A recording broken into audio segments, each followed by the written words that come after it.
evening, everyone. I would first like to start by thanking you all for joining us here tonight as we gather to commemorate the 100th anniversary of the Seyfo Genocide of 1915.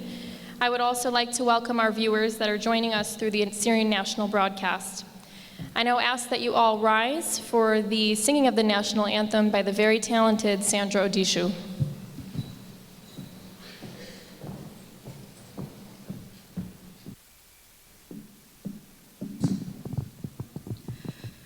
Oh, say, can you see by the dawn's early light what so proudly we held at the twilight's last gleaming, whose broad stripes and bright stars through the perilous fight o'er the ramparts we watched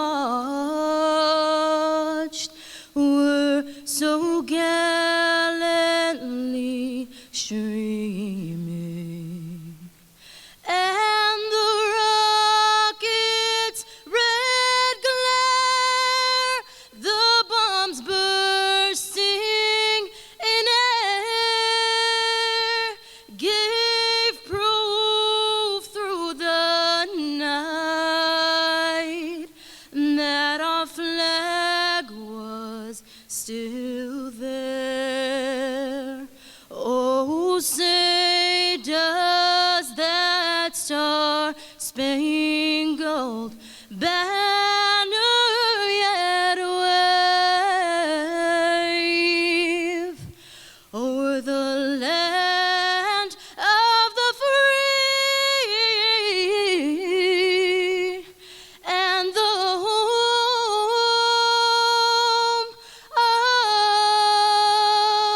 of the brave. Thank you.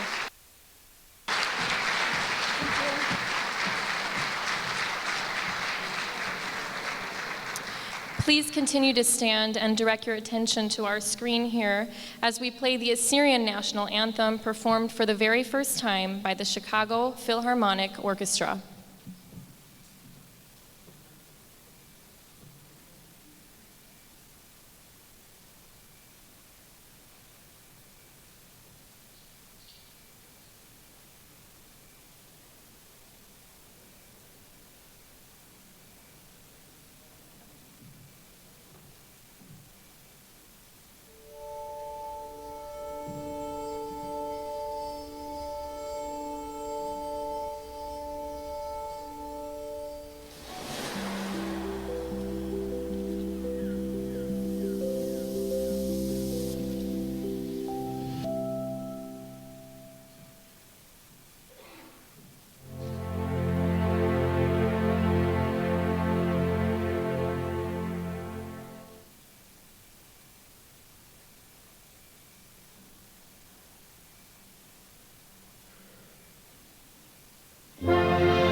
Thank you.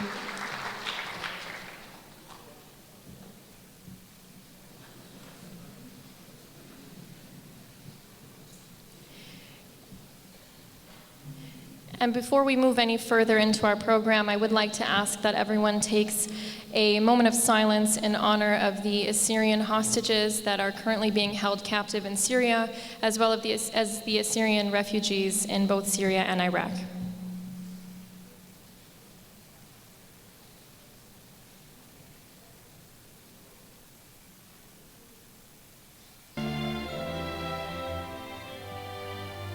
Thank you.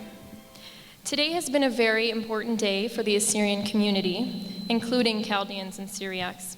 Together with the Armenian and Greek communities, we mark 100 years since the tragedies that darkened our histories. Earlier today, thousands of Assyrians, Armenians, and Greeks gathered in downtown Chicago to demand recognition for the genocide of 1915.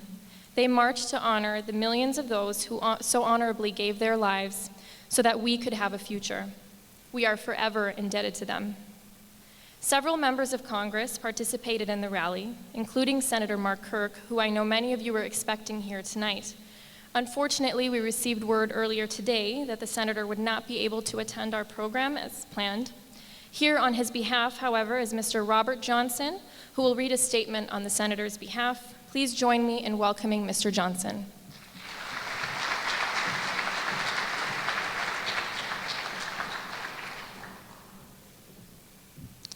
Thank you. Today, we solemnly remember the hundreds of thousands of Assyrian Christians murdered from 1915 to 1923.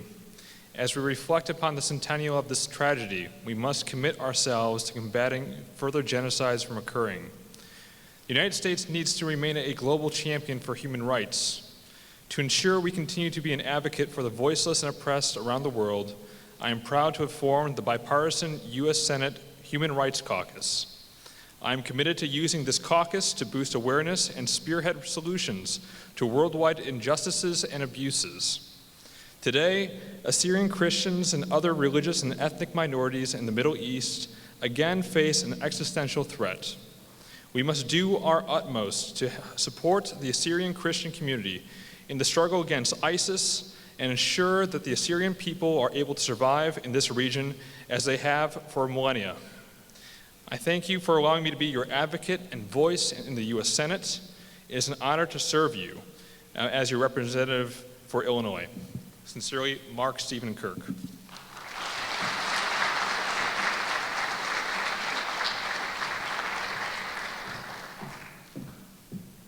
Thank you, Mr. Johnson, and thank you, Senator Kirk. You are certainly missed this evening. Congressman Bob Dole also participated in the rally earlier today, and Mr. Eric Miller has joined us on his behalf tonight. I would like to invite Mr. Miller onto the stage to share with us the Congressman's remarks.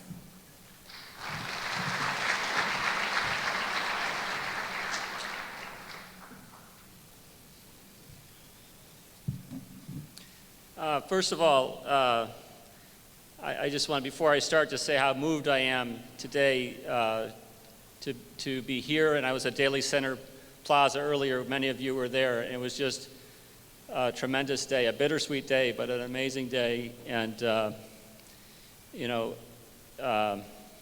with the Assyrian community and the Middle Eastern Christian community, Armenian community, this all affects us. So here's just a few words from Congressman Robert Dole I'd like to read on his behalf that he entered into the congressional record, the U.S. Congress. Mr. Speaker, I stand before you today. It is with a heavy heart that I think back to the events of the atrocities that began 100 years ago. This week, millions of us will gather around the world to mark the centennial of the Armenian genocide. Today, I stand to remember the 1.5 million Armenians who perished from 1915 to 1923. As a crime against all humanity, the Armenian genocide has left an indelible mark on all of us. Unfortunately, Turkey, the successor of the Ottoman Empire, has never accepted responsibilities for these atrocities. Instead, Turkey continues to hide behind bullying tactics that conceal violations of human rights. As a world leader and a country that stands for freedom and justice for all, we must recognize the events that occurred and work to change the policies that ignore the actions of the Ottoman Empire against the people of Armenia. The continued campaign of denial sets a dangerous precedent that makes future atrocities and genocides more likely. As the greatest force for human dignity in the world, the United States is long overdue to stand with the Armenian people. For me, it is incredibly disappointing that the administration will not follow in the footsteps of many world leaders, most recently those of Germany, Austria, the Vatican, who have recognized this genocide on its 100th anniversary. And I'd just like to read another just short statement from Congressman Dole. So he serves along with Congressman Frank Pallone of New Jersey as a co-chair of the Congressional Caucus on Armenian Issues, and as well as the Congressional Human Rights Caucus, named after Tom Lantos, following the footsteps of Senator Kirk, who was also involved with that, and retired Congressman John Porter, who was one of the founders of that. And this is a statement from Congressman Dole. Whether the Armenian genocide happened is not a matter of opinion, it is established fact. As the world's greatest advocate for freedom, the United States has an obligation to fully acknowledge one of humanity's most horrific crimes. An unequivocal statement of recognition would not only reinforce our own resolve, but also help prevent future genocides by affirming that we will not tolerate affronts to human dignity. So thank you so much.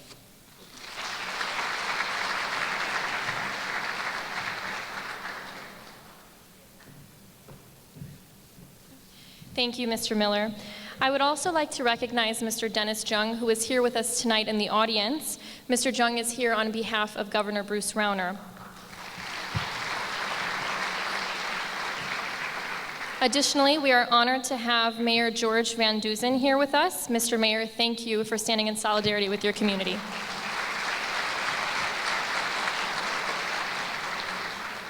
And lastly, I would also, of course, like to thank all of the members of our esteemed clergy who are here with us tonight, representing a number of Eastern churches. Thank you.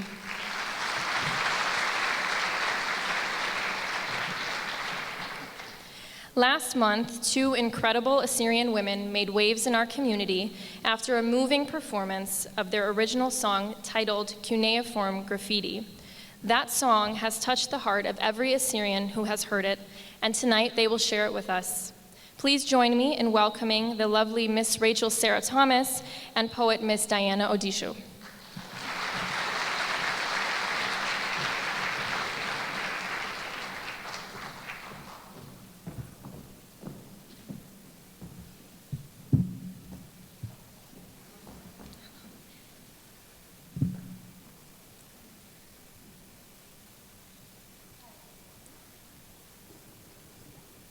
Check, check. Thank you.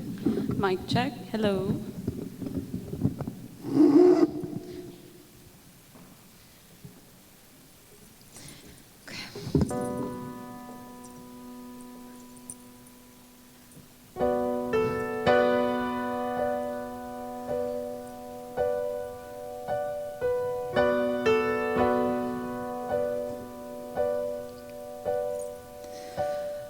Carefully carved on our cities,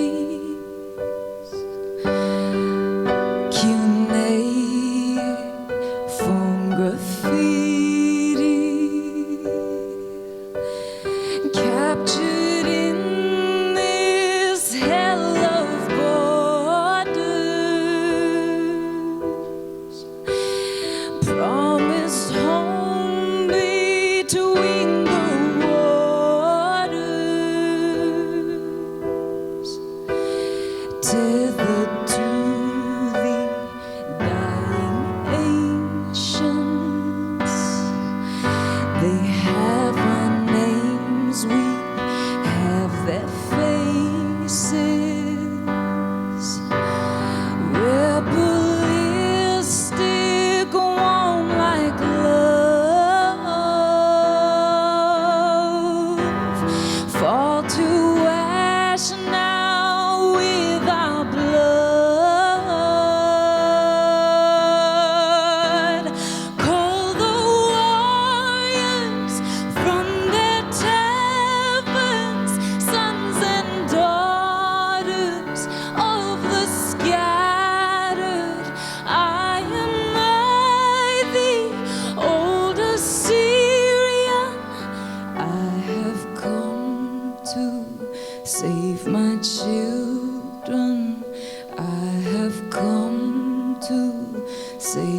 my children.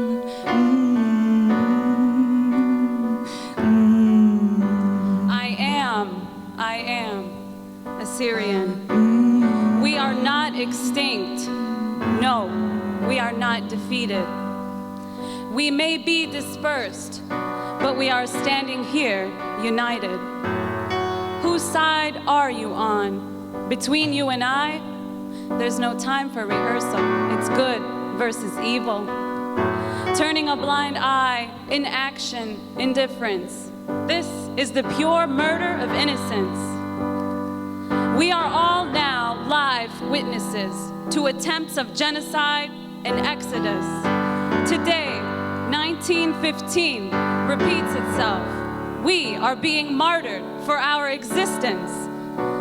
O Assyrians of Assyria, we are indigenous to her.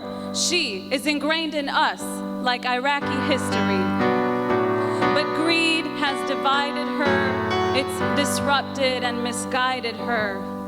Now Assyria has reached a vanishing point, the tipping point, the point of no return, banished from her own land, her homeland. There's no promise of any more land. You see, they've taken her garden, they've taken her Eden. Again and again they try to delete us, continuously crucified for our peaceful existence. And at gunpoint, she's sold to the devil in a slave trade, never to be seen again. And I'll say it again, she's sold to the devil in a slave trade, never to be seen again. And at some point, she's made to wear black like she's mourning, but it's night. And on this night, and by tomorrow morning, although her blood spills, it refills countless bodies, living Assyrians. You see, my point is, you can break the stones, my enemy, because we speak in stone. Intangible, the tongue of time, that tongue is mine. From the past, from unseen places, my arteries are the Tigris, my veins are Euphrates. My Syrian skin, my American ink left stains on these pages, and my Assyrian skin reads archaic Aramaic. I am never afraid to say it, proud in any place for the ones who have lived misplaced and the ones who have tried to. We are still here, wherever we are, forever we are, and we are everywhere. We are visible, unerasable, directly traceable, descendants of Assyria. We left the sun for the one and only Son of God. And as the sons of men, as Assyrians and daughters there within, we speak his language. It is our nation, living proof of the Assyrian resiliency, the Assyrian determination. Let us unearth this empire, be the kings and queens we were meant to be. We are Assyrian. I am Assyrian.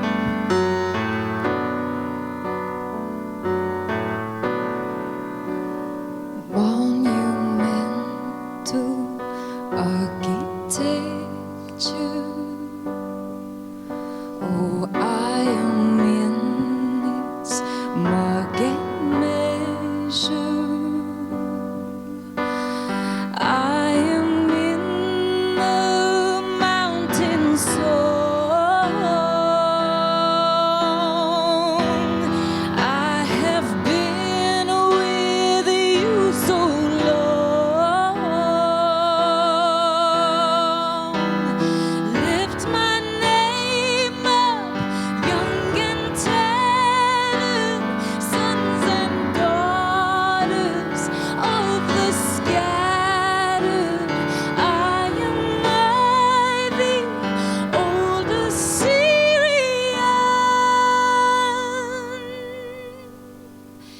I have come to save my children. I have come to save my children. 아유, 좀 말씀 말아.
1915. Philosopher George Santayana once said, "Those who do not remember the past are condemned to repeat it." Today marks the 100th year anniversary of the genocide committed by the Ottoman Turks in 1915, resulting in the death of 3 million Armenians, Assyrians, and Greeks.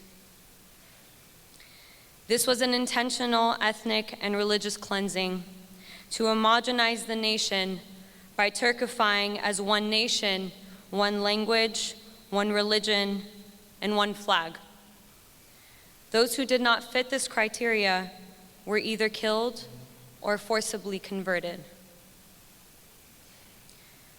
On February 23, 1915, more than 60 Assyrian notables were taken from the French missions in Urmia and shot by Turkish troops. Among these was Mardin Kha, a bishop of the Assyrian Church.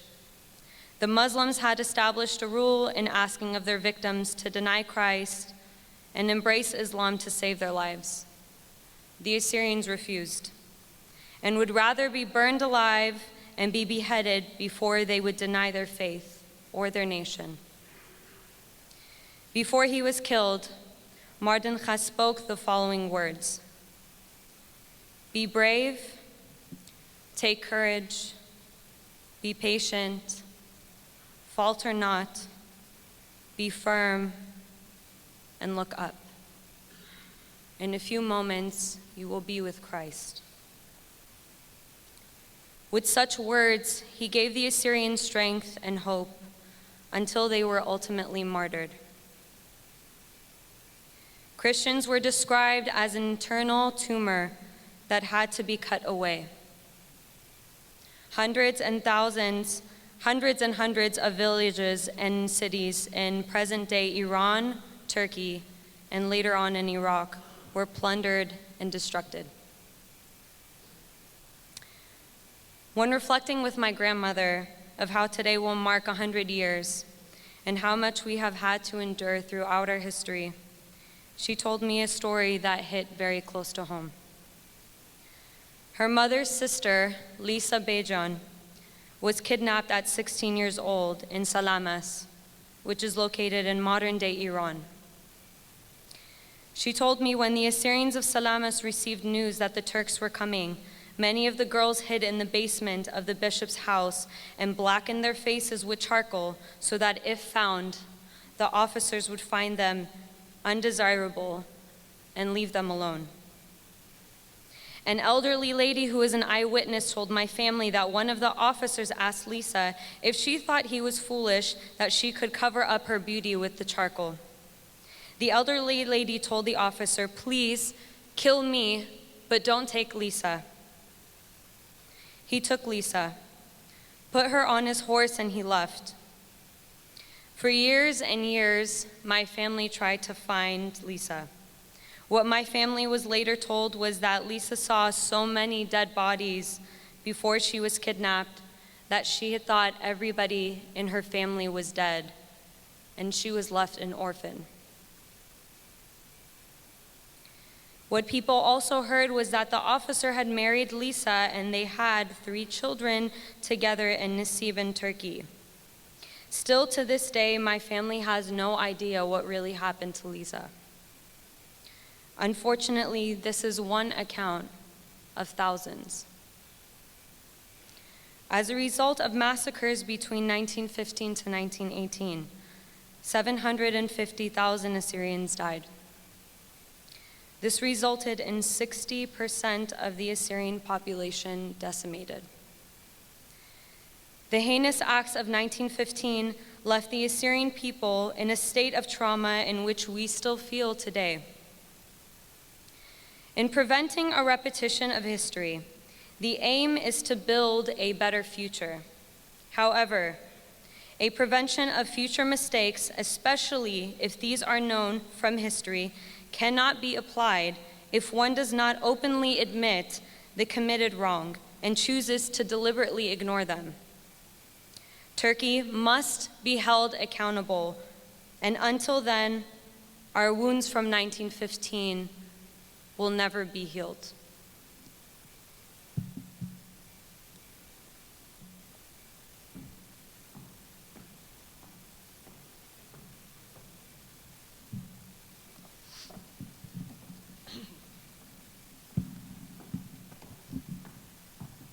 His Grace Marpols Benyamin, Bishop of the Eastern United States of the Syrian Church of the East.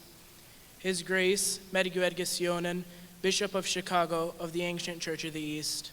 His Excellency Ila Katre, Bishop of the Albanian Orthodox Church, Reverend Fathers and esteemed clergy, sons and daughters of the Assyrian nation. His Holiness Mar Benyamin Shimun, Catholicos Patriarch, was very dedicated to his church and his nation. The era of time which His Holiness held the patriarchal seat was a very tough time. The bitterness of the Kurds, the opposing governments, and afflicting religious beliefs left the Assyrian people in a very hopeless state. His Holiness Mar Benyamin Shimun led the Assyrian people to which he sought was what to believe was safety in Iran.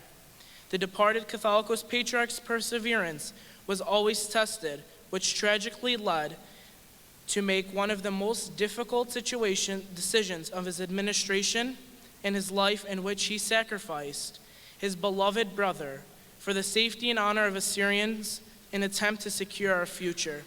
As His Holiness once said, "Is it impossible for me and my people to surrender, seeing the atrocities done to my Assyrian people by your government? Therefore, my brother is one, but my people are many. I'd rather lose my brother and not my nation." The assassination of His Holiness Mar Benyamin Shimun, Catholicos Patriarch of the Syrian Church of the East, was a great time of sorrow for the church and the nation. His Holiness Mar Benyamin's extreme dedication to the church and determination to proudly lead our nation will never be forgotten by us. His Holiness, the departed Catholicos Patriarch's honor was tested when he was encouraged to meet with the Kurdish warlord, Seyfo, under the impression that there would be an anti-Turkish alliance. With the nation and church in mind, His Holiness arranged to proceed with the meeting. As His Holiness ordered preparations to begin for the historic meeting, the patriarchal carriage was surrounded by over 150 armed horsemen to protect him as he embarked on this historic meeting. As the carriage arrived to the destination, it was received by Seyfo and his men. His Holiness Mar Benyamin Shimun stated in the meeting with Seyfo, "I assure you in all honesty that we have not least intention of doing any harm in Persia, or of carving out a place for ourselves in it. We only wish to defend ourselves from the attacks of the Turks." Again, the departed Catholicos Patriarch is defending his nation and his people. The meeting ended as Seyfo walked the Patriarch to his carriage, kissed his hand, and the horsemen prepared to depart. At that moment, shots were fired directly at His Holiness and his horsemen. A man of love for his nation and a soul with a great fear of God had received the blessing of martyrdom on March 3rd, 1918. His Holiness left an inspiring legacy for generations to follow. His love of humanity gave him the humblest heart towards his enemies. His ability to lead a nation through times of crisis helped the Assyrian people achieve their rights of self-determination and security. His constant advice towards his people was to act like true Christians and never to give in to evil. It has been 97 years since His Holiness received the blessing of martyrdom. His legacy is still alive today. We, the Assyrians as Christians, are still fighting for our rights to live in a safe haven that we can call home. I'm going to leave you with a quote according to the preaching of the Gospel of St. John. "I am the good shepherd. The shepherd lays down his life for the sheep." John chapter 10, verse 11. Thank you.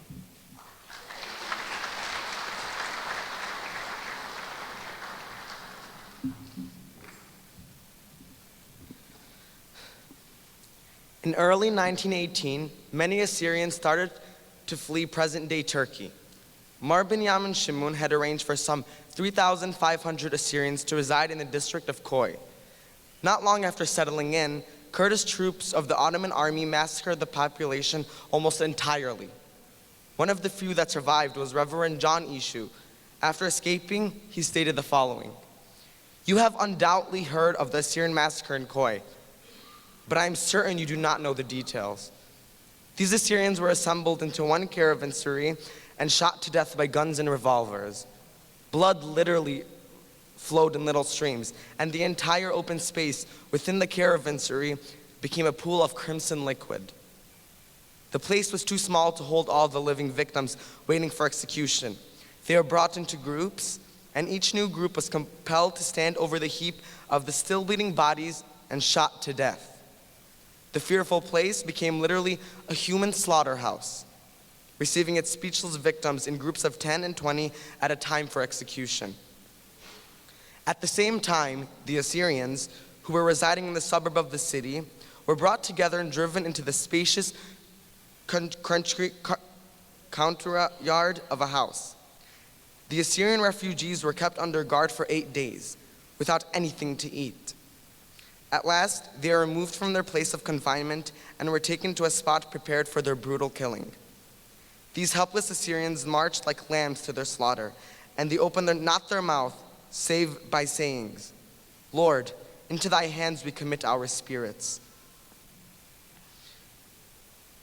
The executioners began by cutting first the fingers, joint by joint, until the 2 hands were entirely amputated.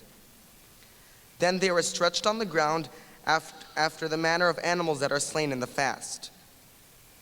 But these were their faces turned upwards, and their heads resting upon the stones or blocks of wood. Their throats were half cut so as to prolong their torture of dying, and while struggling in the agony of death, the victims were kicked and clubbed by heavy poles the murderers carried. Many of them, while still laboring under the pain of death, were thrown into ditches and buried before their souls had expired. The young men and the able-bodied men were separated from among the very young and old. They were taken some distance from the city and used as targets and shooters. They all fell, a few not mortally wounded. One of the leaders went to the heaps of the fallen and shouted aloud, swearing by the names of Islam's prophets that those who had not received mortal wounds should rise and depart, as they would not be harmed anymore. A few, thus deceived, stood up, but only to fall this time killed by another volley from the guns of the murderers. Some of the younger and good-looking women, together with a few little girls of attractive appearance, pleaded to be killed. Against their will, they were forced into Islam's harams. Others were subjected to such fiendish insults that I cannot possibly describe. Death, however, came to their rescue and saved them from the vile passions of the demons.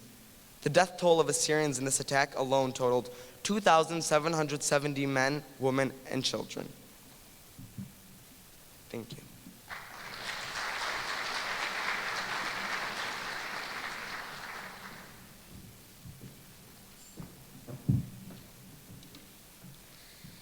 In 1918, the Assyrians in Urmia, within a time frame of 6 weeks, fought 14 victorious battles with the Turks. The number of martyrs remains unknown, but ultimately they died in vain, as the Assyrians were driven into what would be known as the final exodus.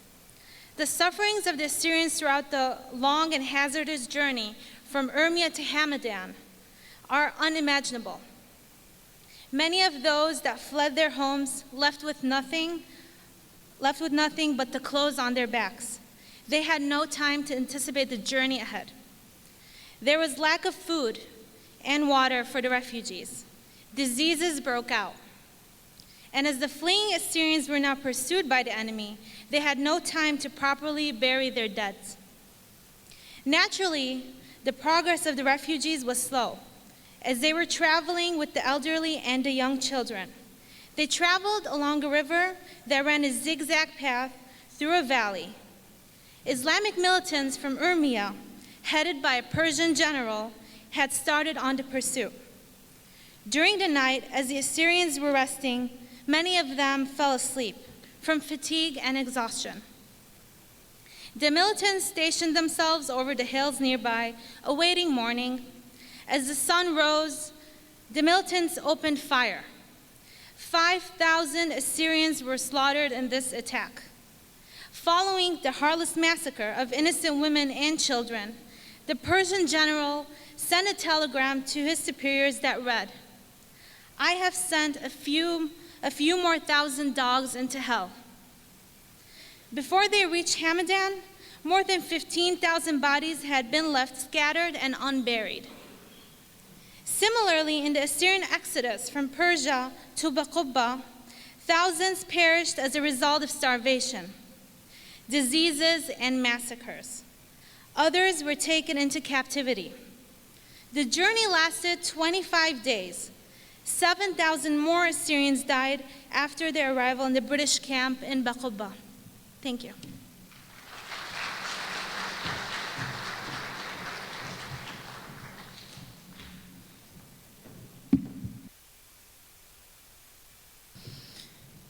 In 1923, Kurdish militants attacked many Turkish and Assyrian villages while conducting a countrywide search for a criminal. The Turkish government claimed to have received a letter stating that he had sought refuge in a Christian monastery of Deir el-Salib. The information was false. The government immediately sent a large army and demolished the monastery, home to many under religious vows, massacring the innocent inhabitants and other visiting Assyrian villagers. Later that same year, a group of Assyrians who had gone shopping in Kirkuk were suddenly attacked by Turkmen butchers with their knives. Many innocent men and women were wounded in the attack. Additionally, 2 Assyrian children were killed. Incidents like this became very common and occurred regularly. The Assyrian people could not trust anyone, not their government or their neighbors.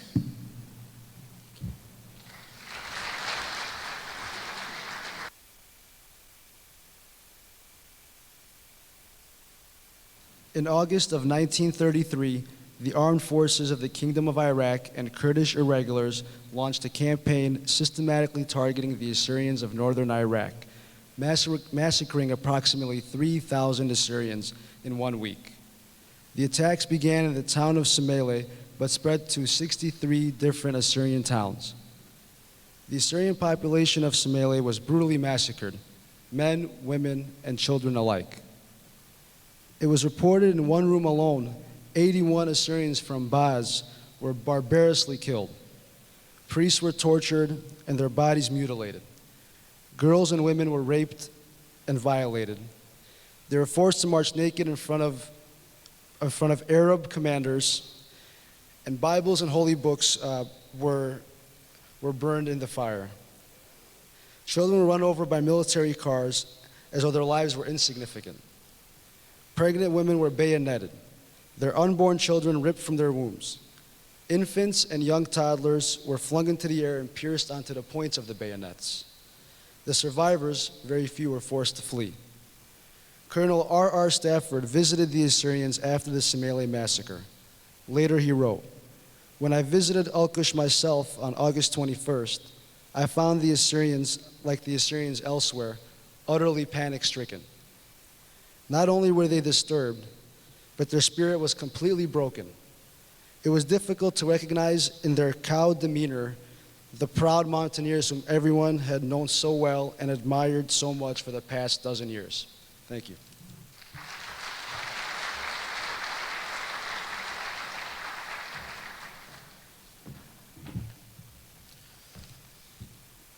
Assyrian paramilitary forces continued to fight valiantly for their people, defending their villages. In one attack, 1,500 Assyrian soldiers defended the town of Habanya from 14,000 Iraqi regular troops and over 50,000 Arab tribesmen. The losses were considerable, but the soldiers were never discouraged. The attacks continued. In 1945 through 1946, the Iranian army launched a series of massacres against Assyrians in the northern regions of Iran. During these attacks, thousands of innocent and peaceful Assyrians were massacred in cold blood, some of them deported and imprisoned by the Iranian military. According to a petition sent by the late Patriarch Mar Ishai Shamun XXIII to the Secretary General of the United Nations, 24 Assyrian villages in Iran were either completely or partially looted and burned down. He wrote, and I quote, "In the town of Ada, both in the arms of one Assyrian named Charles were cut publicly. He was then burned to death by means of kerosene. In the town of Mushawa, Iramia's eyes were dug out while alive, and then he was tortured to death. In the town of Khananisha, Abraham's fingers on both hands were both cut off, and he was forced to eat them in the presence of both of his parents. In the town of Salamas, little girls were raped and numerous men tortured to death. In the city of Razia, a parade of nude Assyrian women and little girls put to shame even the ruthless Muslim criminals."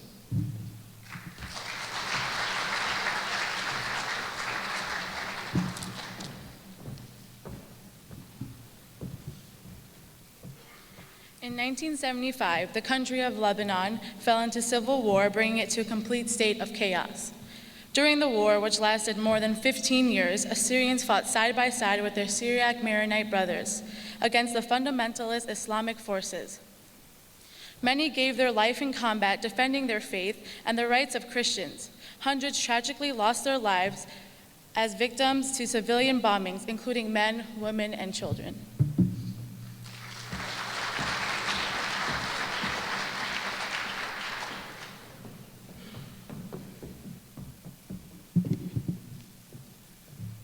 In 1980 marked the start of the Iraq-Iran War. Prior to the outbreak of hostilities, the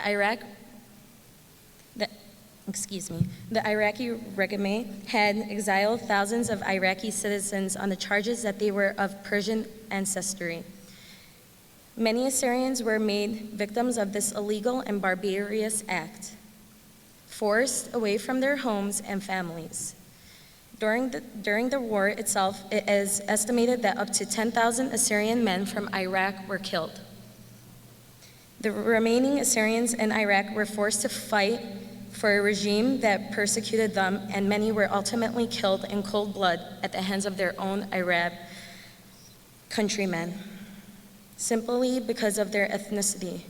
Eyewitnesses have testified to this betrayal. At the time Assyrians were suffering in Iran, thousands became prisoners of war, and those that had been exiled from Iraq were living in refuge camps.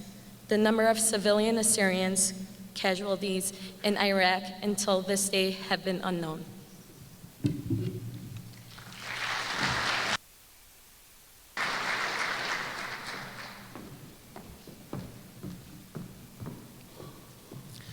"3 million souls. Today we remember the 3 million Armenian, Assyrian, and Greek souls that were brutally massacred by the Ottoman Turkish Islamic State. A genocide which has been forgotten by the world and denied by the Turkish government.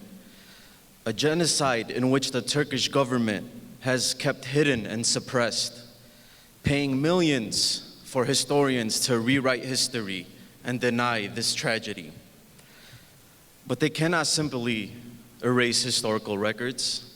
They cannot hide eyewitness accounts.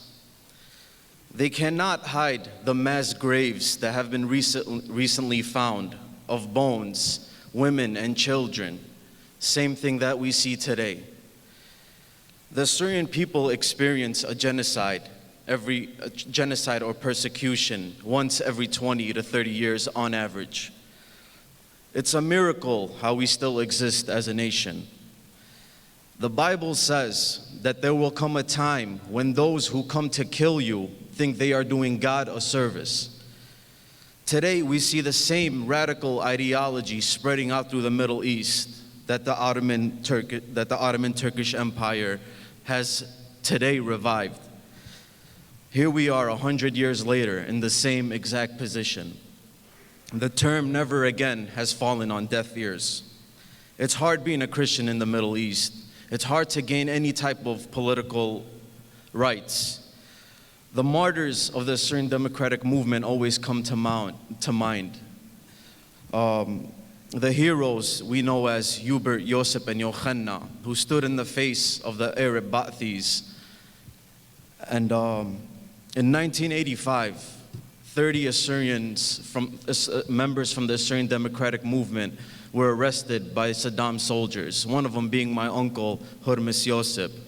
And listening to his story, listening to how they were for 6 months beaten, tortured, listening to how he had to be sitting in the cell 6x4, listening to Hubert, Yosef, and Yohanna, their yells and them being tortured and beaten as they were walking up those stairs and having the rope tied around their necks.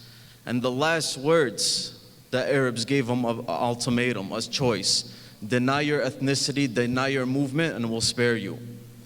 But the words of Hubert, Yosef, and Yohanna rang through the fabric of time and space as they said, we lived Assyrian, we were born Assyrian, and we will die Assyrian. And there will come a time when we will march on your heads. The Bible says the life is in the blood. When innocent blood spills, when martyrs are sacrificed for a righteous cause, we see the revival within a community, a fire that uplifts our community, having a reversal effect on the enemy. Instead of scaring us, they light a fire that cannot be tamed. Our sacrifices, the sacrifices our people have made will never be forgotten.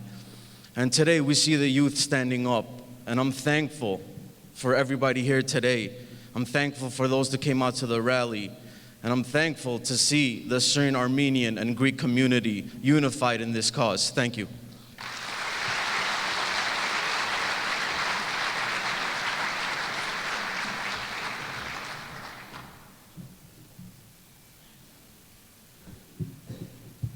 Attacks against Assyrians continued even into the 90s. On January 13, 1993, 5 Assyrians were shot and butchered by Kurdish Turks in the city of Mizizah. Exactly 3 years later, on January 13, 1996, Wasan Mishal, a 16-year-old girl from Semele, was kidnapped by armed Turks.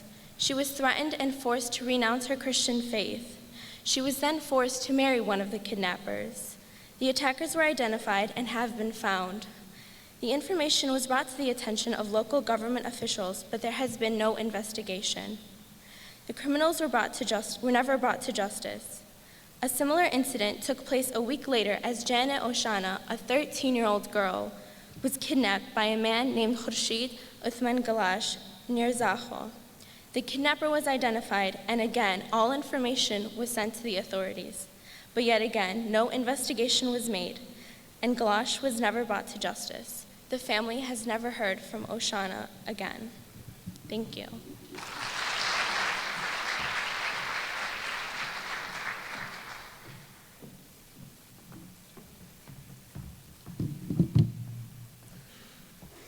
On December 13, 1997, a group of militants belonging to the Kurdish Labor Party attacked 6 Assyrians in the district of Mengish Duhok in northern Iraq. 2 of the Assyrians were killed immediately, and the others were wounded. The armed group killed the 4 wounded, and Wardiya Yosef, the wife of one of the victims killed, survived and was wounded in her leg. The victims were Sliwo Jum'ah, Samir Isho, Majid Shumon, Arkan Hermes, Salam Yosef, and Naji Micho. Salam Yusuf was a member of the Assyrian Democratic Movement. On Wednesday, December 9, 1998, Miss Nasreen Hana Shaba, born in 1963, and her young daughter Larsa, born in 1995, were killed when a bomb exploded in their home. Nasreen iwatlai khamsha shinne, ubrato yobastla shinne. The bomb was planted by an unknown assailant in the home of Mr. Najat Toma, located in the district of Terawa in Erbil. Miss Nasreen Hana Shaba and her daughter Larsa were killed when they opened the door to their home, which triggered the bomb. Thank you.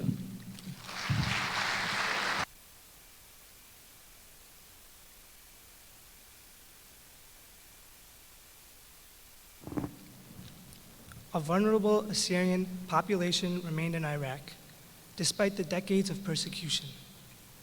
In 2003, the population of Assyrians in Iraq was substantial, totaling 1.5 million, which made up roughly 8% of the Iraqi population.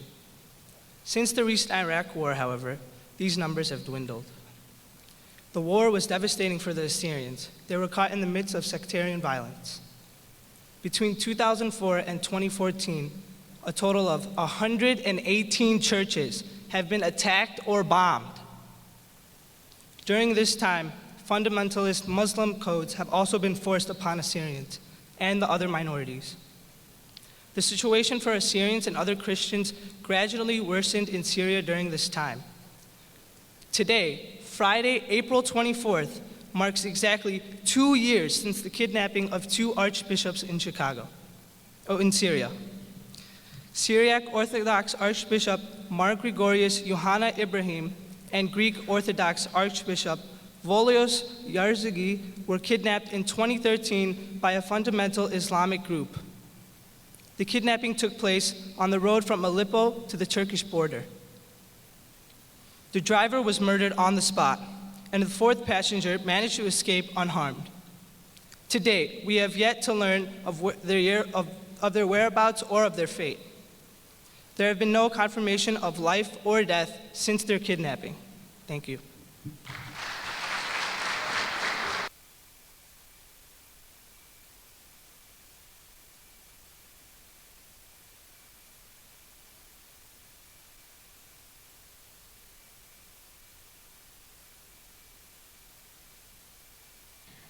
Iraq's Assyrian Christians have been frequently the target of violence, including murder and abductions over the past 7 years.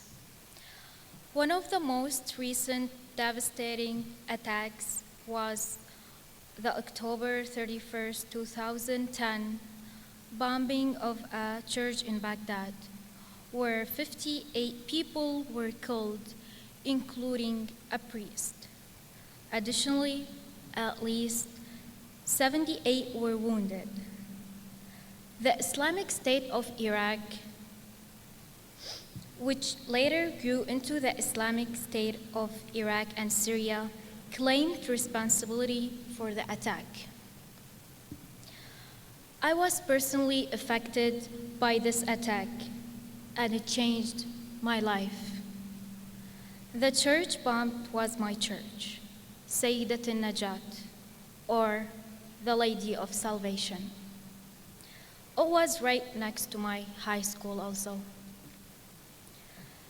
The attack occurred on a Sunday evening when everyone had gathered to pray for peace in Baghdad.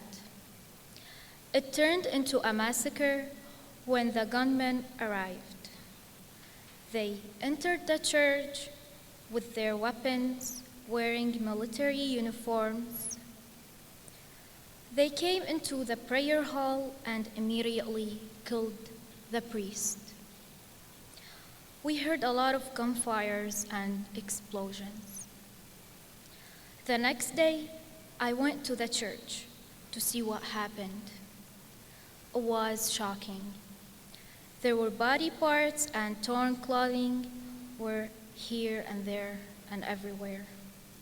And the blood of innocent people was splattered all over the walls of the church. The smell of death was mixed with the smell of the bombs that had blown up everything that was so precious in that church. I felt a painful stab of sadness in my burning chest when I realized my church is gone. The only thing that remained untouched and undamaged was the Bible that the priest had been reading from. It was still there. After that, I went to my school. I knew everything had changed when I didn't hear the laughter of the students, the smell of the wet grass, and the hearing of my teachers complaining about how the chalkboard ruined their outfits. After the massacre, my dad was threatened by an unknown group of militants who we believe were members of Al-Qaeda in his job, because he was the only Christian storekeeper in the mall he was working at. They left a letter next to the store, and it contained a bullet inside and a short letter saying, "Leave your store, you dirty Christian." We had no choice but to leave Iraq, my home. The country that helped build my character, the place that made me brave and strong enough to see blood, killing, and lose people that I love, but still be proud to be Assyrian. Thank you.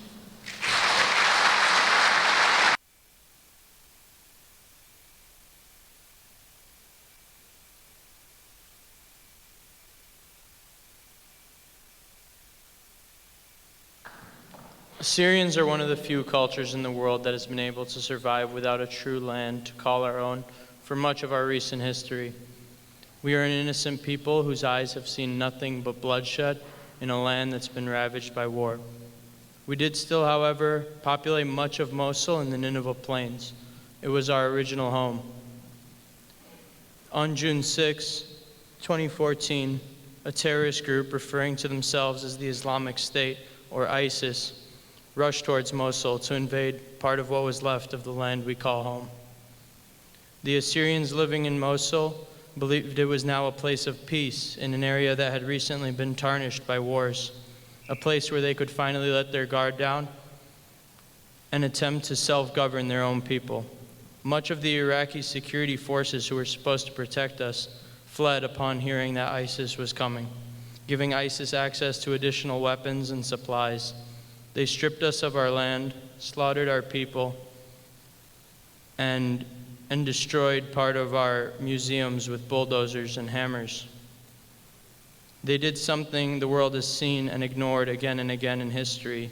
They placed an N on the homes of Assyrian Christians, meaning Nazarene or Christian, the way that the Nazi regime branded the Jews in 1930s Germany. The way in only 4 days the Iraqi security forces had collapsed, ISIS put Sharia law in place, and Mosul was in the hands of the Islamic State by June 10th. Once again, the rest of the world had chosen to be ignorant to the oppression and genocide of a minority group, this time the Assyrians, an innocent group of people who now were in the hands of a horrible terrorist group. People who have fought for their culture their entire lives would have to fight again. I did not know many of the Syrians personally, but I know that no one deserves to go through what those people have continue to live every day. This is just one of the many cases of Christian minorities, specifically Assyrians, that have faced persecution in the Middle East. These terrorists have also taken our land in Syria. We have become a homeless nation. Much too often in history, people choose to be ignorant to horrible genocides that take place. Germany, Armenia, Rwanda, and now the Assyrians. Not long ago, someone asked me what it meant to be free, and after a lot of thinking, I said that freedom was the ability to make your own decisions. And my people in Iraq, Syria, and across the Middle East have lost that freedom. It's at times like this, when our land, people, and history are being taken away and destroyed, that we need to come together as one and fight for a change. Thank you.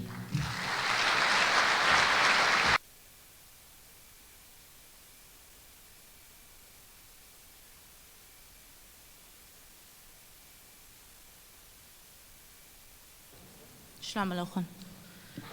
It has been exactly 2 months and 2 days since ISIS launched a violent assault against the 35 Assyrian villages along the Khabur River in Syria.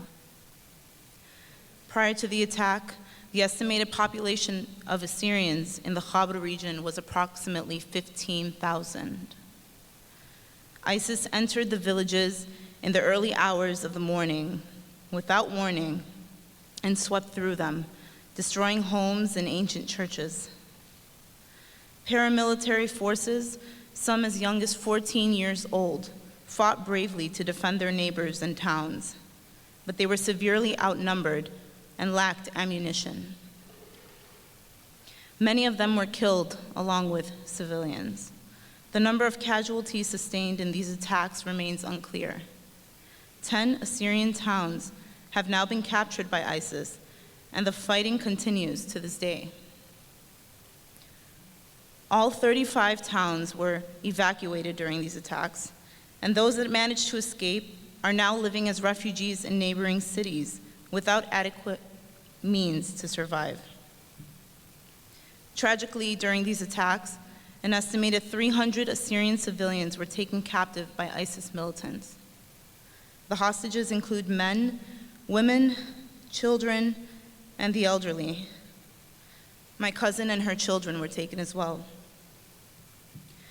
In early March, 23 of the hostages were released for unknown reasons. Since then, there has been no word on the hostages. Their exact whereabouts and living conditions are unknown. And every day since their abduction, we pray and we hope for their safety and their freedom. Thank you.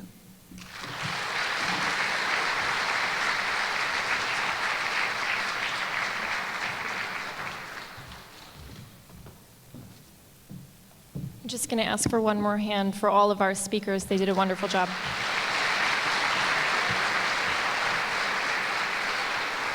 Thank you. As a young girl, my mother told me a story about a woman who managed to escape the Samel massacre that one of our speakers talked about. She was young, perhaps my age, with her infant son was with her, and his name was Yohanna. The woman joined a group of fleeing Assyrians who were traveling by boat, leaving the country. The child made the journey difficult as he put everyone at risk while he was crying. And he was restless and continued crying throughout the whole journey. Eventually, the others offered her an ultimatum. She was either to leave her child behind or get off the boat. It was as simple as that. And of course, she refused to leave her son and chose instead to leave the group. She traveled alone on foot to neighboring Syria, where she would later resettle. And the baby that she carried was actually my grandfather, who is here with us tonight. And very literally, without her bravery, I would not be standing here. So I thank her.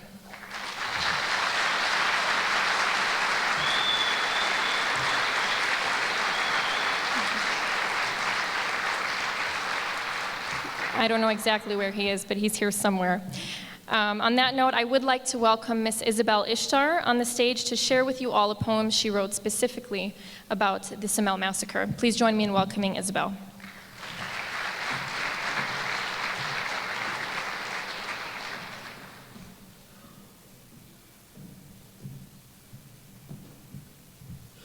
Good evening, everyone. Thank you all for coming tonight. I'm waiting for a day where we no longer have to worry about our Assyrian people back home in the Middle East. I wait for a day where our people will no longer be tortured by the savages in the Middle East. Another genocide is happening right before our eyes, and we need to open them wide. I'm reciting a poem today that I recited when I was very little. To me back then, it was just a story. Nothing I ever thought I'd ever witness in my lifetime. But now, it's happening. It's happening right before our eyes. This poem is from the point of view of a little girl who's being murdered in the genocide. The poem is called Surtet Semele. It's in Assyrian. باين تنينا حكيت سروتي داخي بسمالة تلكلا هاكوتي قانيشة أمتي دوخلي الشوروتي بإيدات تخمبه جميلة خاموتي كالطول وغديتها بسروتي شميل الصرخياتها رخطلي مخادوتي خشولي خورتي تيلا الشواوتي سيبها السمانة شكل الخيوتي قمودي ليتهن بشمايو قالي الأبرة سمالة برموانون قدالي كدباب يلدبني مدمي قولوالي أبخى من نوخ لارخم للحالي كريلون أنخي بتخاطر تشمة جرقت سهدة دي آتور يما شمي خبرتوان القرى بدمة بهيوي دباؤوتي بدقتيت تمما. Thank you all very much. God bless you all.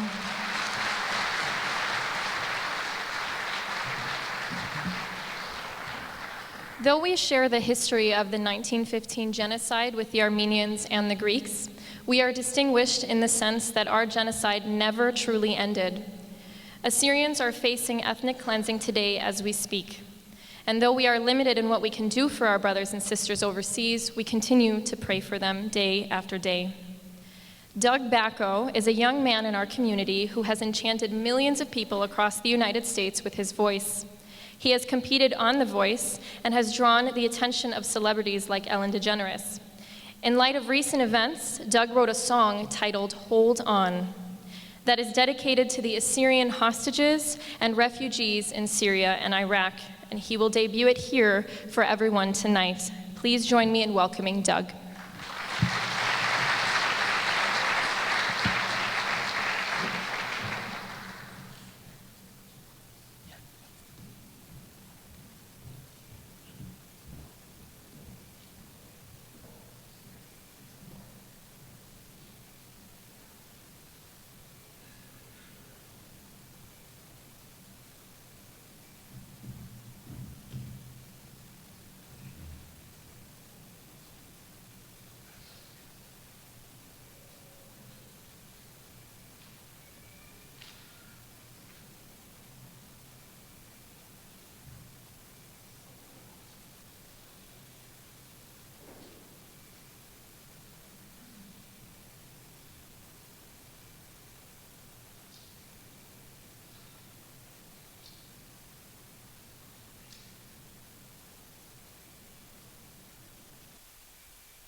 Why do we live in darkness,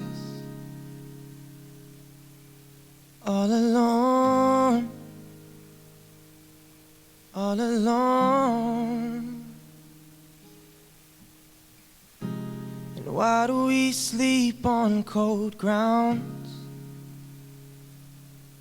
with no home, with no home? Why do you make us leave when all we want is peace? I know that we disagree, but please just leave us be. So I ask that we stop the war, 'cause I don't wanna lose anymore. And 'cause my God is watching, my people, I am asking, just hold on. Please just hold on. I ask that we hold on. just hold on.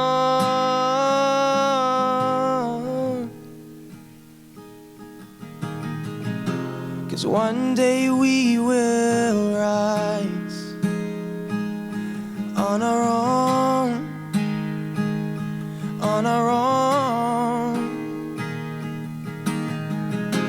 And we won't have to cry about our homes, about our homes. And why do you make us leave when all we want is peace? I know that we disagree, but please just leave us be. So I ask that we stop the war, 'cause I don't wanna lose anymore. And 'cause my God is watching, my people, I am asking, just hold on. Please just hold on. I ask that we hold on, hold on, hold on, hold on, hold on, hold on to me.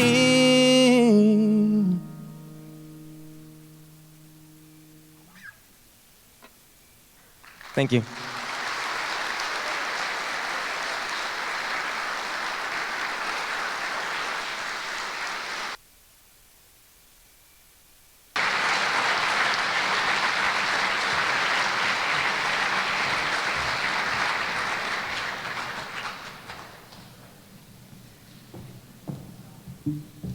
Thank you, Doug.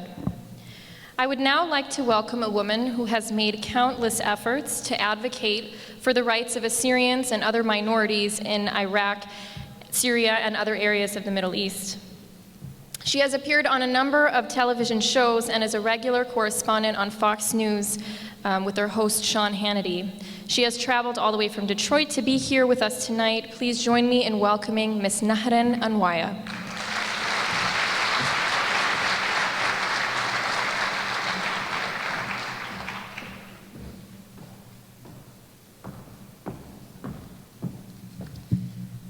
Shalom Alochon. Thank you so much, brothers and sisters in Chicago, who have invited me here for this amazing, beautiful anniversary of a bittersweet moment for all of our people then, 100 years ago, and today that we are still experiencing today. I want to start off by quoting a governor of the Ottoman Turks, what he said about Armenians and Assyrians. We have made a clean sweep of the Armenians and the Assyrians. Those were the words of the governor in Ottoman Turkey, a leader in the nation of the Ottomans. Oh, Turkey, how dare you deny a fact? I have a question for the global leaders. If you have a criminal who's committed a genocide against your family, your brothers and sisters, your mothers, your daughters, your sons, and your grandparents, and you have all of the evidence presented to you by the victims, why join them in their silence of remaining quiet and accepting it? Because that would make us as guilty as they are. Imagine one day a terrorist organization storming into your cities and taking all of your babies and slamming them against the walls, stabbing pregnant women in the abdomen, beheaded your fathers, crucified your brothers, starved hundreds of thousands of children who were hostages, and purged millions of innocent families onto their death route. This may seem like a horror film for the ones who didn't know about the details of the crimes, but this was a horrendous genocide our families faced 100 years ago, which annihilated 1 out of 5 Assyrians that totaled a heart-wrenching 750,000 slaughtered innocent Assyrian Christians. Along with the Assyrians, 1.5 million Armenians, 950,000 Greeks, and also the forgotten ones, the 400,000 Yazidis, perished with us. They robbed us of all of our ancestral wealth and stole hundreds of Assyrian villages who were indigenous to us, and we had inherited them from our great ancestors for thousands of years. Along with the 750,000 Assyrians who were executed by Turkey and its Kurdish accomplices were my two great-grandfathers. One of my great-grandfathers was so proud to be an Assyrian Christian that he wore a large gold cross, and one day they came for him and his ancestral land. Numerous Kurdish men held him hostage, tied him to a cross, and crucified him with the other invaders. They chased my other great-grandfather and stabbed him to death, while my pregnant great-grandmother was saved and escaped by miracle. Along the way of their escape, they saw the worst crimes being committed against the Assyrians. They witnessed the unthinkable, the unbelievable, things that people today can never imagine. They witnessed thousands of women being raped, killed right there on the roads in front of everyone.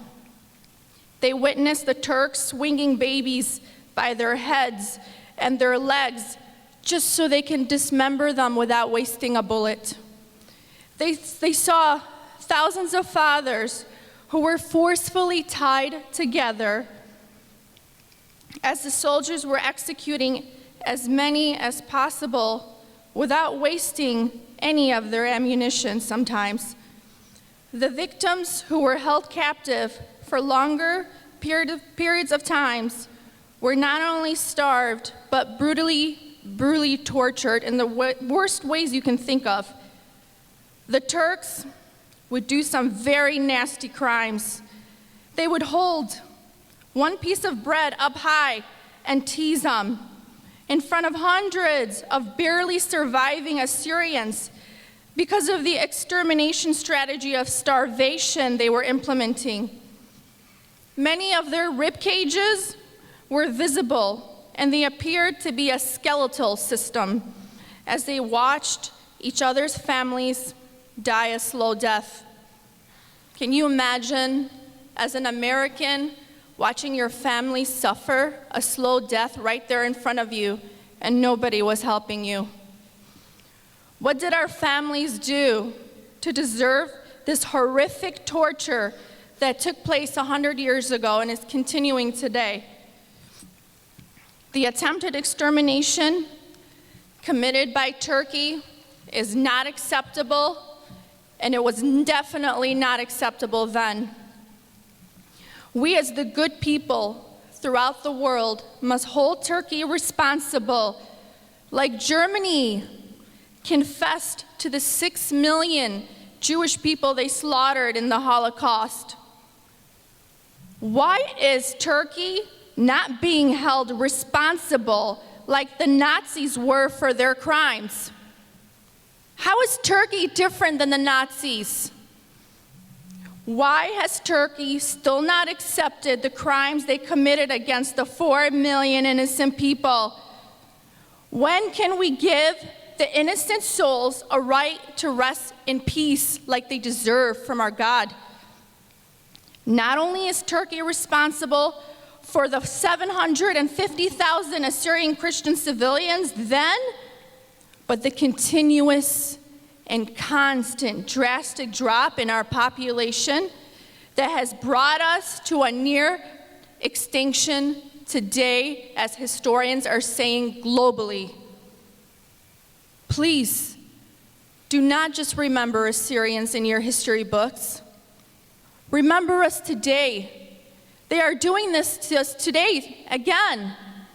Our people are purged off of their ancestral lands and are scattered all over the world, and our homelands of occupied Assyria, they're referred to as Iraq, are continuously invaded since you crippled us 100 years ago. And now, what are we dealing with?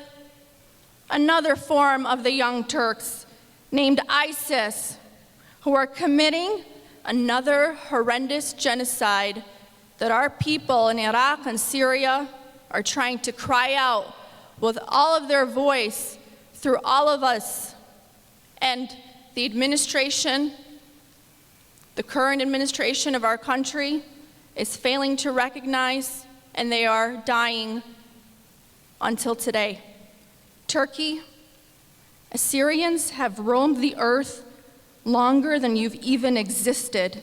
And we were one of the first people to believe in the Almighty God. We cradled civilization and introduced the basics of all technology to the world and even to you. We ask one thing, Turkey. We ask you to not just confess to the victims' descendants that are here and that are all over the world, but to our Almighty one God, and He's above all of us, that of the greatest mistake you have made of committing a genocide against our families. If you haven't realized it, we are labeled as God's right-hand people, and our Assyrian identity and Christian ancient faith will never die within Assyrians' children. God will bring Assyrians back on their indigenous lands like He promised us in the Bible through good people who exist today, who can hear and understand our case. It's best, Turkey, that you confess now, and we can all move on, like Germany did as a responsible country, unlike your selfish denial for 100 years. We ask the international leaders and nations to please support us in our mission of demanding an internationally protected safe haven in our lands of the Nineveh Plains to be armed. Arm the Assyrians. And I will continue to say it 1,000,000 times. It is time to arm the Assyrians.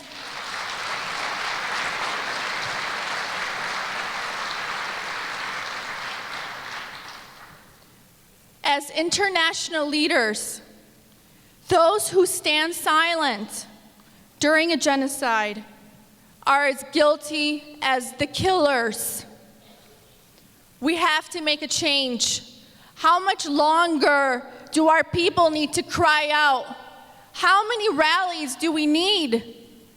How many mothers do we need for them to call us and tell us their daughters, their children are dying in their arms in these camps they've displaced us in? We are refugees in our own country. Assyria and Assyrians are almost 7,000 years old. How old is Iraq? What is Syria? Syria comes from Assyria. They took the A and the S out. Please, do not deny our identity, do not deny our faith, and do not deny our ancestral lands that we deserve.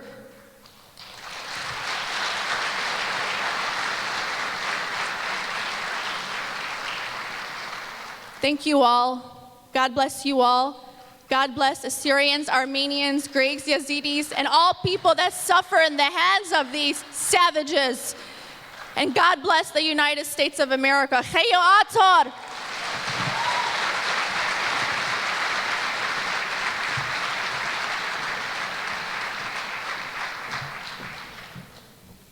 Thank you, Ms. Anwaya.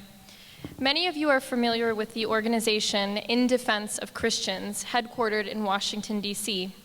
IDC, as it's called, has already done incredible work for the Christian community, making incredible strides in unifying the Eastern Christian community, advocating for the rights of Christians all over the Middle East. Tonight, we have representing the organization Executive Director Ms. Kirsten Evans and Director of Communications and Media Ms. Ninar K. Please join me in welcoming Ms. K. to the stage.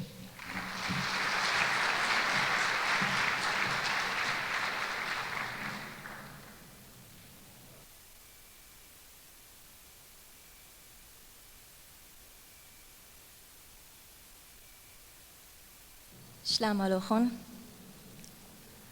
My name is Ninar K.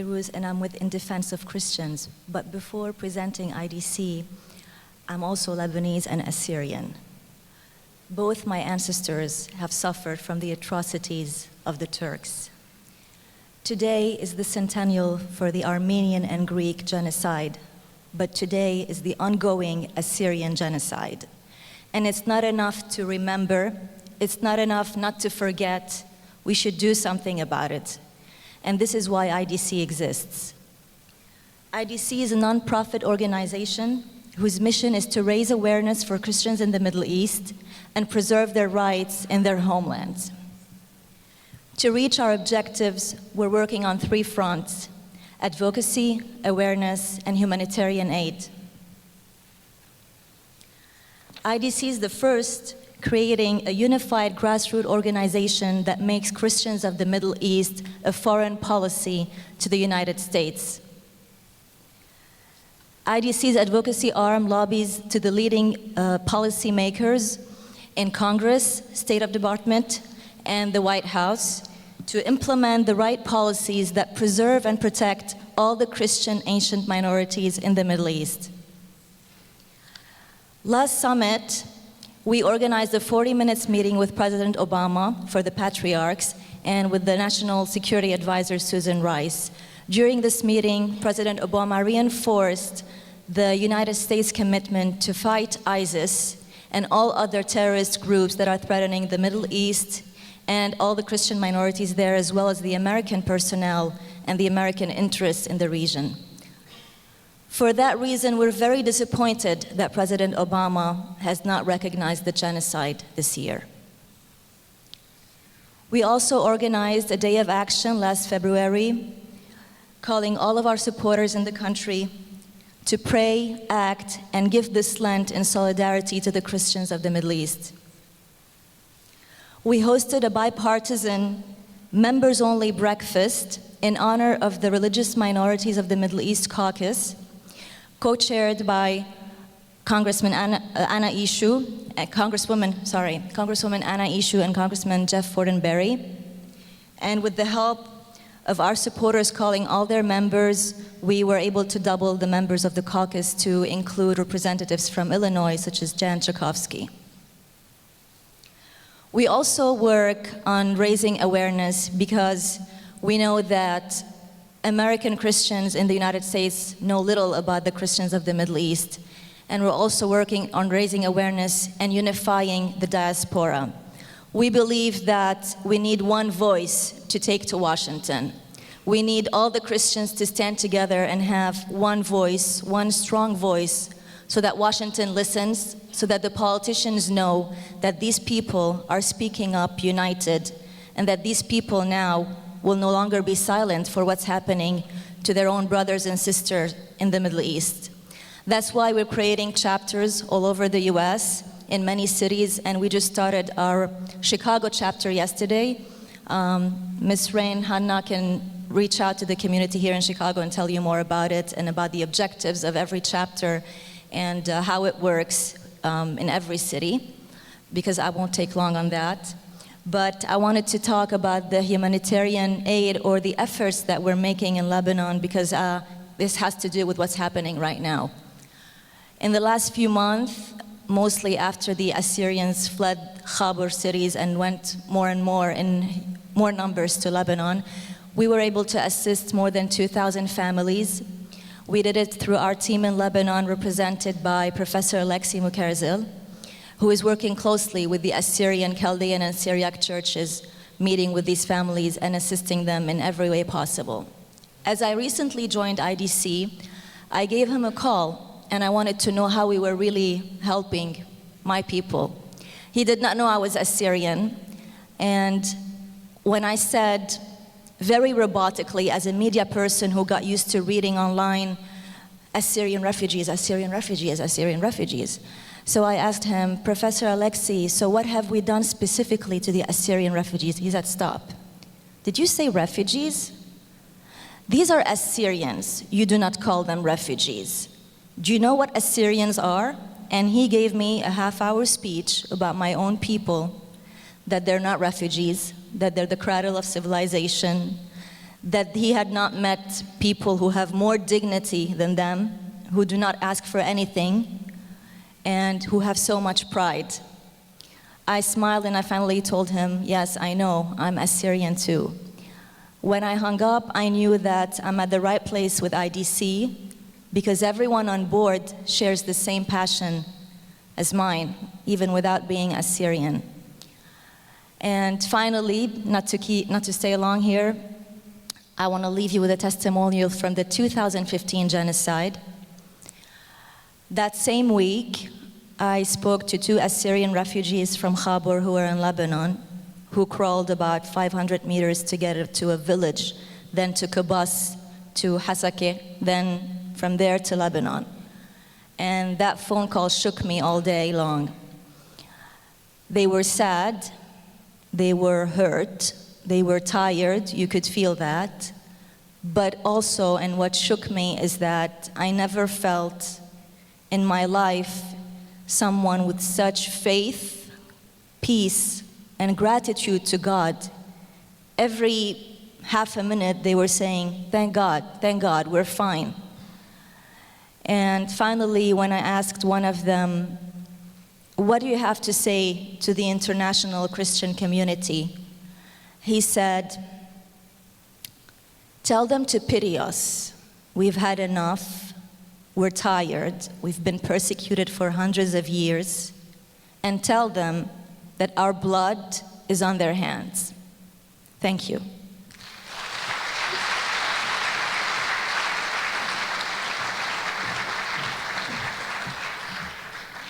Thank you, Ms. Keyruz. We are reaching the end of our program, but before we get there, it is with great honor that I introduce to you our next speaker. He is the Executive Director of A Demand for Action. A Demand for Action was founded in response to the violence launched against Assyrians in Iraq and Syria. The initiative quickly caught fire, spreading across the world, and is now operating in 19 different countries. Please join me in welcoming Mr. Steve Oshana.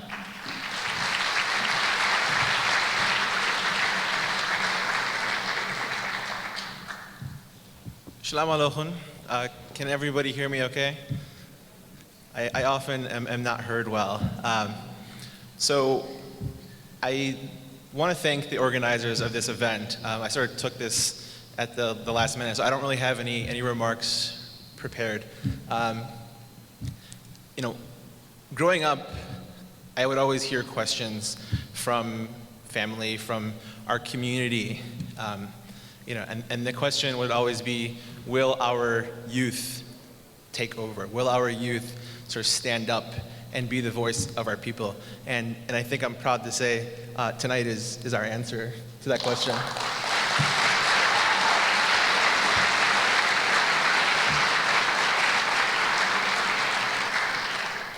So thank you to our distinguished clergy, to our representatives from Congressman Dole's office, from Senator Kirk's office, Mr. Mayor, and everyone else joining us. It's really a great honor to be able to be here with you. So I represent A Demand for Action. As the executive director of our organization, I lobby members of Congress and our government for the demands of the Assyrian people. When I say Assyrians, let me be clear that I mean the Assyrian, Chaldean, Syriac people, because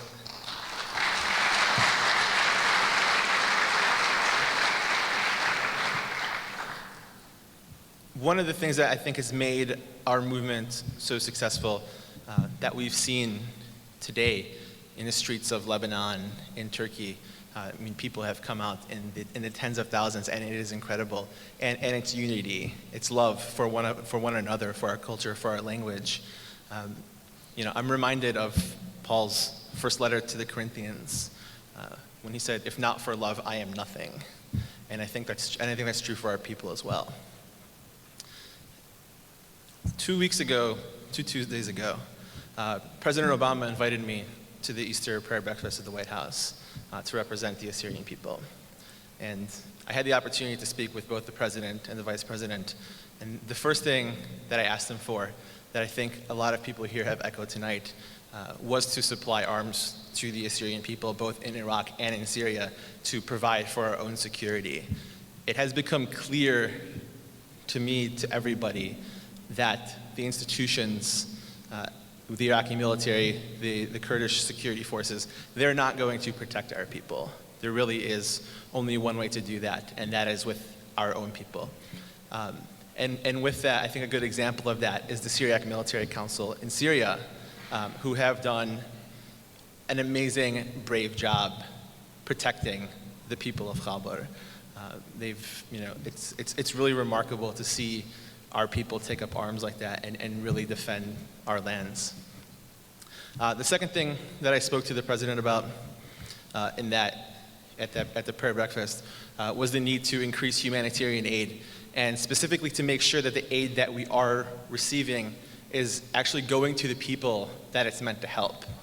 As most of you know, every year we get appropriations for our people. We get aid for our people, but it never seems to make it to the people that it's supposed to help. Literally money just disappears into thin air. And I think that's something that the United States government has failed to oversee properly. Finally, and as we've talked about here tonight, the establishment of a safe haven, an internationally protected zone for our people to not only live peacefully and live securely, but to have self-determination, to have rights as indigenous people in that land. We've had some success with this, but I think we have a lot more work to do. We were successful in amending the National Defense Authorization Act to include a provision for local security in the Nineveh Plains.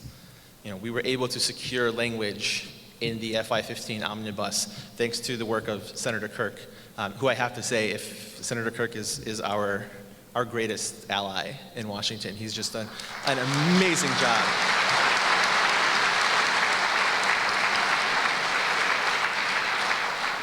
And I'll go on record saying that on behalf of myself and a Demand for Action, this community is 100% behind Senator Kirk in his re-election. Make no mistake.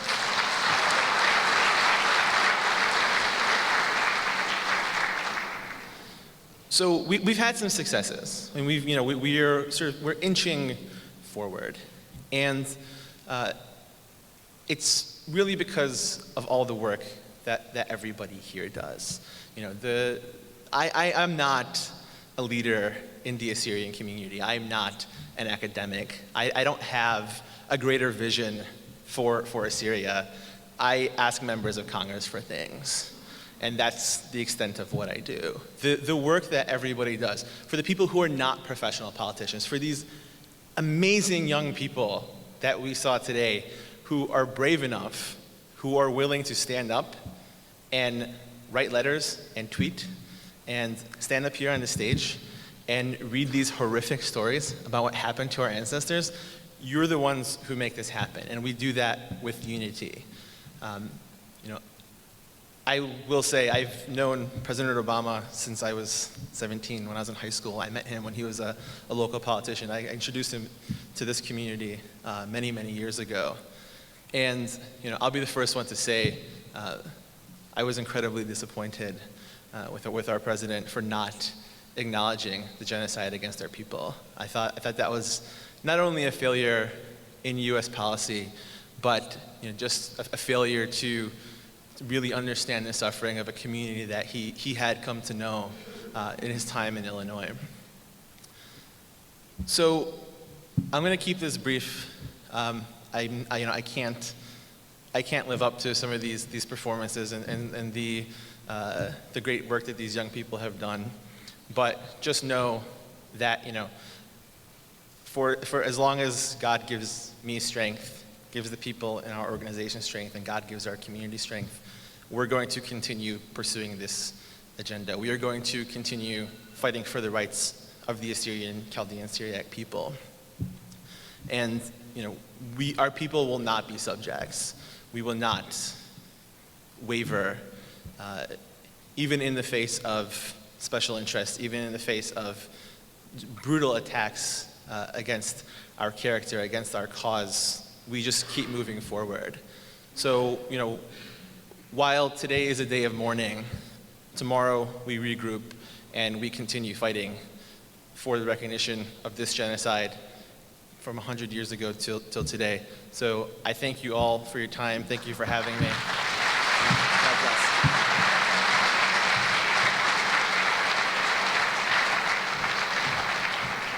Thank you, Mr. Oshana. I would like to take just a moment to draw your attention to the sculpture that we have on the stage this evening. This is a custom piece by Mr. Dencha Zumaya, a very talented artist actually living in our local community. And this piece is titled Romrama. Romrama is a sculpture in honor of the next 100 years. And to describe it for you, from conflict and destruction, from intolerance and desolation, from indifference and ruin, rise our resistance and determination, our struggle and our hope, our fight and our spirit. And from these, for the next 100 years, our reawakening, our rebirth, and our renaissance. Thank you, Mr. Zumaya.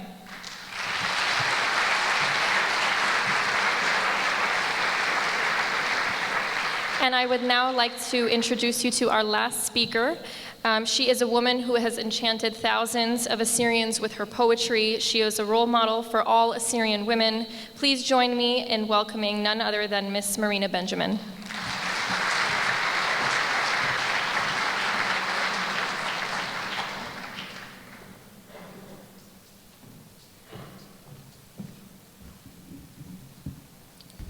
Honorable guests, ladies and gentlemen, good evening.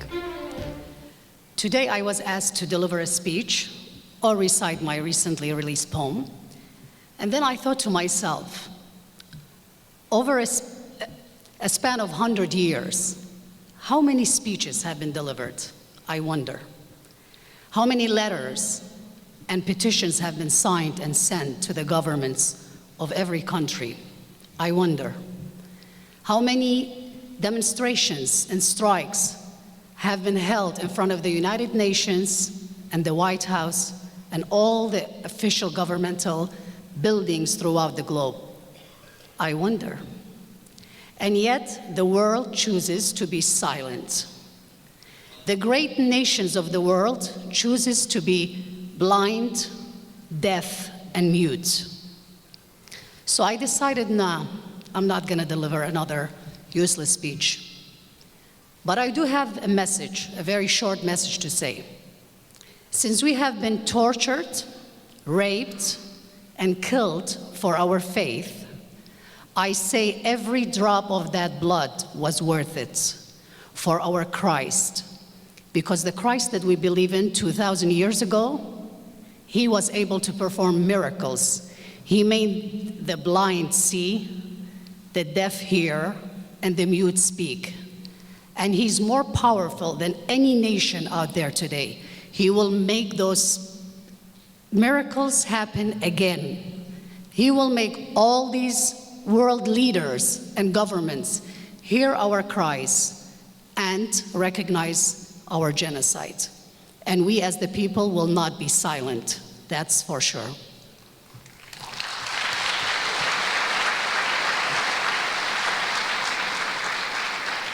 As I said, I will recite today my new release poem. It's called Al-Mudid Betlacha. This poem has been spoken from every heart of every true Assyrian, because I received numerous messages and emails and texts expressing their feelings, how they felt when I released this poem. And I will recite it in my mother's tongue, the Assyrian language.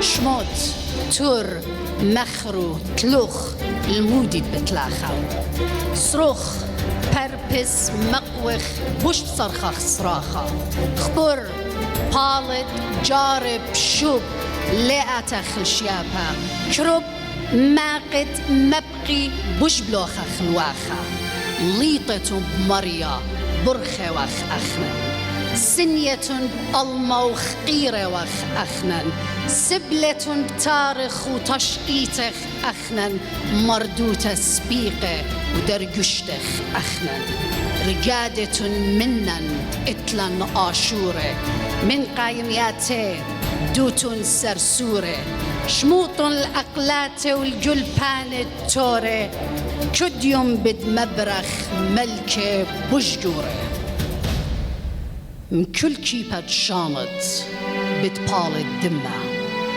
أدخل آتر خوميت الشمة الكل برونة قطلي قم أين ديمة مداكي سباري خمشي أبئمة صليوان بدرايم وآت بيشت سقيبة أمرا بدباني الكل خاسيبة أمانا بنقشي كيبا بركيبا وخابر من ميو لبايش سريبا مشيخا بيموتوا الهكلة تلخلي قد خيخ أخنا الدمو شو بخلي وقاد دجمن خمبا الاتقن توخلي لوت بخشاوة زرقا وشروخلي من سسم سيلا كتوى خلطش إيتا بد أركب إيدا بشلا مبريتا خشولوغ ما قدتو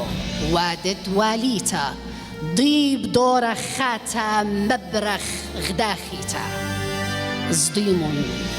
صديمون جاشقتج كليا للسورة أينو غزيتلا نورا برنورا واي جار اللخ دجمن كابورا بتقطل كوكوخ مبرت بايش جورا هلا خون طيلة الجرمن سكنتا أمتن لهويا خينا مسكنتا صرخطة رهواية رشلة من شنتا بركلة من رخمة يمن زربنتا باسينا رابا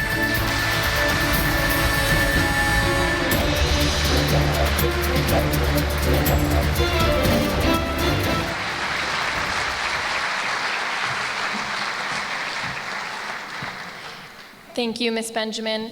And for our final part of tonight's program, I would like to invite Father Giwargis Suleiman of Margiwargis Cathedral to lead prayer along with several deacons. Thank you.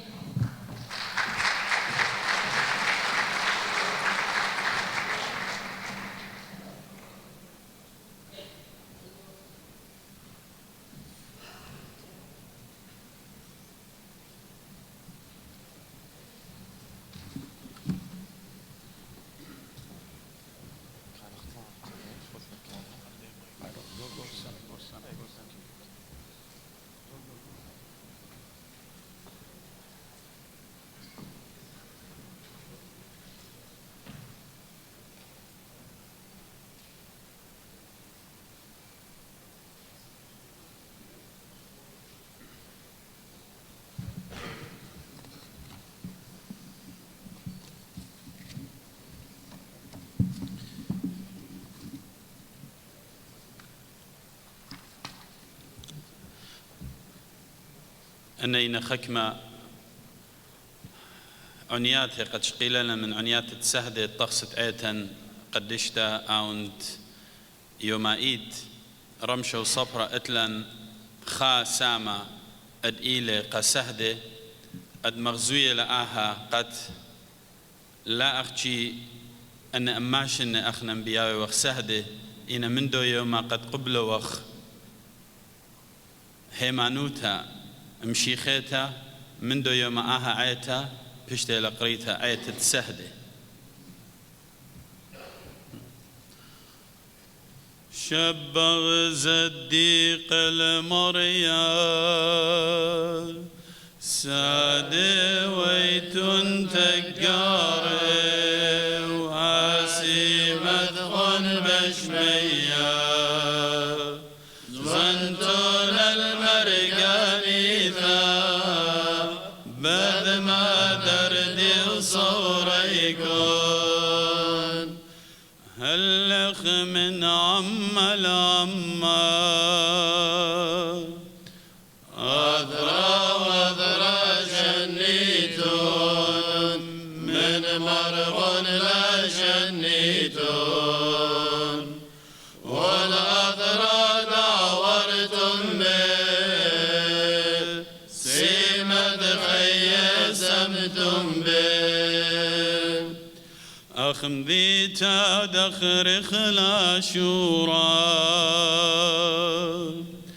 بد مذعر المديانا كريخ ساد لوريدا مضمضت أرات التبل سمكب خيلا تصلدون مطولا ثاخذ قطال كل يوم ما رسد وذ بطل مطل شغد ربوثي بيوم تصلي ودانا من يمين مغيم الهون مطل تمن قذ مريا برك ثوخي ذم العالم عيك سدد قطال والبسغ الدميون تمن نغتد رفض الشام والقرب شينا عودا نختار يما بالبين سادي ويتون تقاري وهو يما ويوشر ديتون يما بدمع شينتون واليوشى بصلا وذغون وما طاو ما شبي ما بكلي لدري شيكون دغدلت هيمنوثا صبت روخد قدشا طوي طاوي وشبيري صلي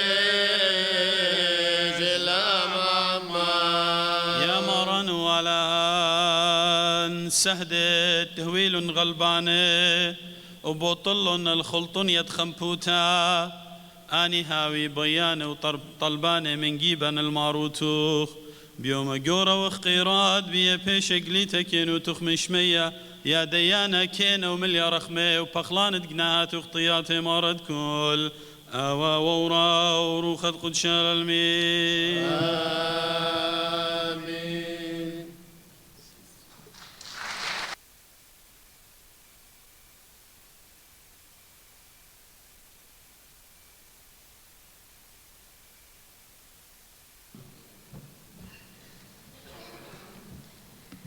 There are many people that deserve thanks for tonight's program, so very quickly I just want to make sure that they are mentioned.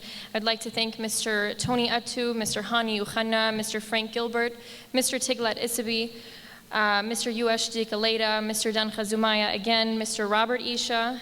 We'd like to thank Your Elegant Occasions, OC Joe Photography, Shamasha Tony Kori, Mr. David Hanna, Mr. Chris Georges, and Mr. Aziz Yonan. Thank you.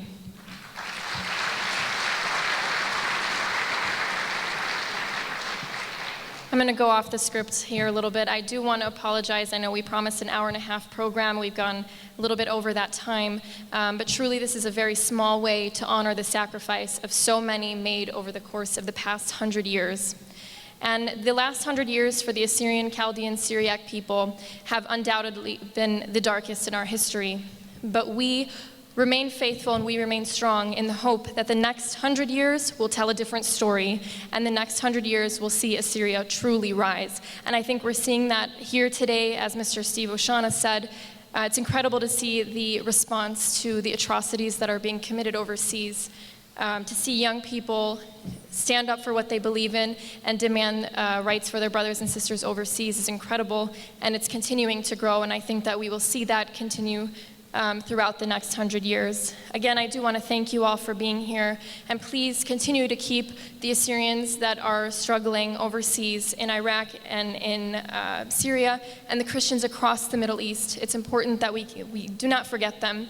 And to all those that are fighting bravely in our name, in the name of Assyria, and in the name of Christ, please know that you are in our hearts. And one of my favorite sayings that always brings me to tears is "Sah delemeti," and it's true. The past 100 years, martyrs, all of them, martyrs never die. So we are eternally grateful for their sacrifice, and we will make them proud in this next 100 years. May we put our divisions behind us, and may we see the youth come forward and truly begin to make a difference. And there are so many people in the community, His Grace Marpolis, His Grace Mergiuerges, among so many others. If I start naming them all, we'll be here all night, that truly support the youth. And because of people like that, I truly believe that the next 100 years will tell a different story. Thank you all so much for being here. God bless you, God bless Assyria, and God bless America. Thank you.